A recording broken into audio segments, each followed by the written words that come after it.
So I used to have this grandma who was a wonderful human being. She was this super strong feminist woman who was super stubborn. And then in an April morning, I lost her due to her diabetes. And the doctor was telling us that she wasn't taking her medication. But because she was so stubborn, she couldn't pay for her medication and she didn't tell anyone. So I have personally lived through how the healthcare system or how the relationship between pharmaceutical companies and consumer affects people. And right now, it may not affect all you guys. It may not affect you guys, but it probably affects your older loved one, like your grandma, your grandpa, or even your parents who take prescription medication. So there's this proposition called Proposition 61, and it wants to lower the price of prescription medication. And there's three things you guys need to know to become informed on Proposition 61. And the first one is, what is the limitation on the drugs of Proposition 61? The second thing you need to know is what the supporters of Proposition 61 and what are their arguments, and what the opposers of Proposition 61 say.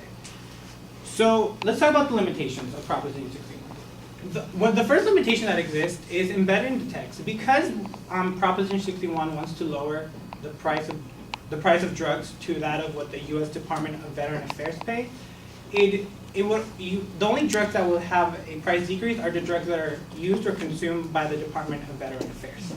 The second limitation was pointed out by the Center for Disease Control and Prevention, which is managed by the Health and Human Resources of the U.S. government, and they pointed out in 2016 that another limitation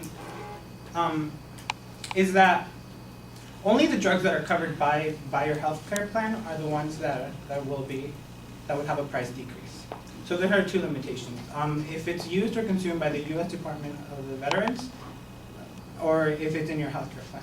So now I want to talk about what the supporting side, what are their arguments. So their main argument is that there should not be, a company and entity should not take hold of people's lives. For example, Tracy Seipel, a health legislative journalist for Mercury News, wrote in 2016 that there should never be a 5,000 overnight % increase on medicine like there was in the 2000, which is a ridiculous amount. Another main argument that the supporters of Proposition 61 say is that one should follow the money and see where it goes. So Tracy Seipel, previously qualified, looked into the money of the campaign against Proposition 61, and as of July 12, 2016, $70 million was raised against Proposition 61, but that money was coming from the pharmaceutical companies themselves. So there's that. Of course, the pharmaceutical companies are going to pay for something to go against something that decreases the revenue. So now that we know what the supporters of Proposition 61, let's talk about what the opposing side says.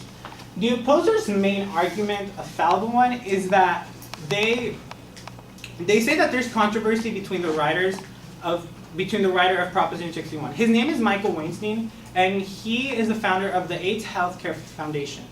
And the controversy is that within the text, he excluded his corporation from adhering to Proposition 61. And the AIDS Healthcare Foundation provides drugs by people who are affected by AIDS and HIV. So they're a pharmaceutical company.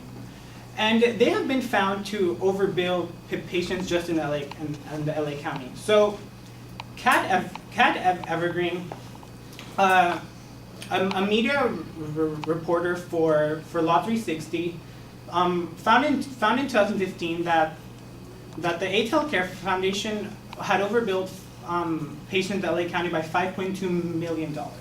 So there's that controversy of, if all the other pharmaceutical companies have to adhere to all these policies, why shouldn't his company?